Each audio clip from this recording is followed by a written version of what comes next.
പൊട്ടലും ചീറ്റലുമൊക്കെ ഉണ്ടാവും. ഈ അടുത്തിടെ ഞാൻ ഫേസ്ബുക്കിൽ വായിച്ച ഒരു സന്ദേശമാണ്. വീട് നന്നാകുവാൻ എന്ത് ചെയ്യണം? ഒരു ചോദ്യമാണ്. അതിന് കൊടുത്തിരിക്കുന്ന ഉത്തരങ്ങളാണ്. വീട് നന്നാകുവാൻ വീട്ടിലുള്ളവർ വല്ലപ്പോഴും ഒരിക്കലെങ്കിലും ഒരുമിച്ചിരിക്കണം.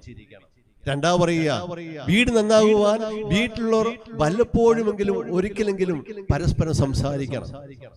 വീണ്ടും ചോദിക്കുന്നു, വീട് നന്നാകുവാൻ എന്ത് ചെയ്യണം? വീട് നന്നാകുവാൻ വീട്ടിലുള്ളവർ ഒരുമിച്ചിരുന്ന് വല്ലപ്പോഴും ആഹാരം കഴിക്കണം.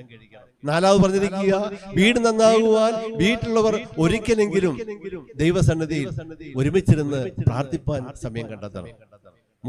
അഞ്ചാമത് പറഞ്ഞിരിക്കുന്നു, വീട് നന്നാകുവാൻ വീട്ടിലുള്ളവർ ഒന്നുചേർന്ന് ഒരിക്കലെങ്കിലും യാത്ര ചെയ്യണം. ആറാമത് പറയുക, വീട് നന്നാകുവാൻ ഒരിക്കലെങ്കിലും അവർ ഒരുമിച്ചിരുന്ന് സന്തോഷത്തോടെ സംസാരിക്കുകയും പ്രവർത്തിക്കുകയും ചെയ്യണം. കുഞ്ഞുങ്ങളെ ഓർക്കുക, കൊണ്ടും കൊടുത്തുള്ള ജീവിതത്തിന്റെ അനുഭവം അതാണ്.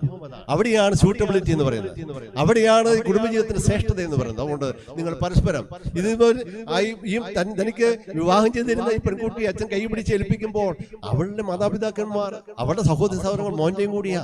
അതേപോലെ ഈ ബെഞ്ചമിന്റെ മാതാപിതാക്കന്മാർ സഹോദരങ്ങൾക്ക് മോളുടെയും കൂടി സഹോദരങ്ങളും മാതാപിതാക്കളുമായി മാറുകയാണ്. അതുകൊണ്ട് സന്തോഷത്തോടെ കൊണ്ടും കൊടുത്തും നിങ്ങൾക്ക് പരസ്പരം ജീവിപ്പാൻ സാധിക്കും. ഒരു കാര്യം കൂടി പറഞ്ഞുകൊണ്ട് അവസാനിപ്പിക്കട്ടെ.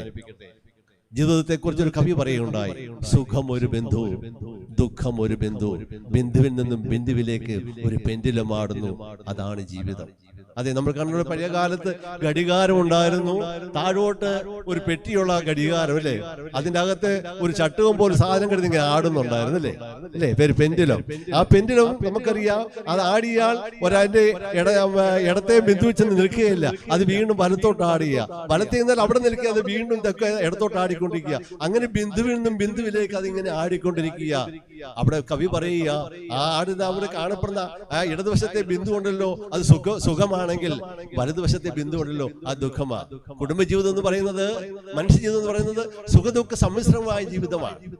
ഒരു ഉയർച്ചയുണ്ടെങ്കിൽ അതൊരു താഴ്ചയുണ്ട്, ഒരു കയറ്റമുണ്ടെങ്കിൽ ഒരു ഇറക്കമുണ്ട്, ഒരു വീഴ്ചയുണ്ടെങ്കിൽ ഒരു എഴുന്നേൽപ്പുണ്ടെന്ന് ഓർത്തുകൊള്ളുക. അതുകൊണ്ട് ജീവിതത്തിൽ ഭാരങ്ങളും പ്രയാസങ്ങളും ഒക്കെ നമുക്ക് തരണം ചെയ്യുവാൻ സാധിക്കണമെങ്കിൽ ആ കുടുംബജീവിതത്തിൽ ദൈവത്തെ മുൻനിർത്തി പ്രവർത്തിപ്പാൻ സാധിക്കണം. അതുകൊണ്ടാണ് പറയുന്നത്, യഹോവ വീട് പണിയുന്നില്ല എങ്കിൽ പണിയുന്ന വൃഥാ, യഹോവ പട്ടണം കാക്കുന്നില്ല എങ്കിൽ കാവൽക്കാരൻ വൃഥാ ജാഗരിക്കുന്നു.